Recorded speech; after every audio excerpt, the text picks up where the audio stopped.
Hey, do you want to learn how to reset Safepal X1 wallet? In this video, I'm going to show you how to do it. So if you found this video helpful, don't forget to like, subscribe, and let's get to it. All right, so I've got this Safepal X1 wallet, and I'm going to power on using this button over here. Just press and hold it, and you're going to see that it powers on. Great. Use these buttons, the 9 and 7, to go left or right.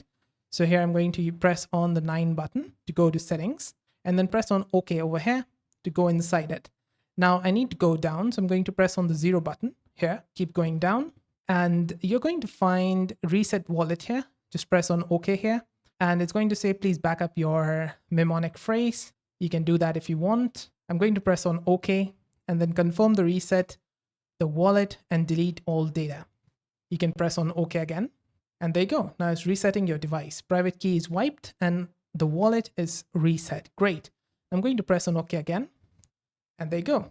It's on the setup process again. And yeah, that's it. That's how to reset Safepal X1 wallet. I hope this video helped solve a problem. If it did, let me know with a like and comment. And if you want to learn how to set up Safepal X1 wallet, a full step-by-step guide, I've made a tutorial on the right-hand side in the playlist. So yeah, see you there and bye for now.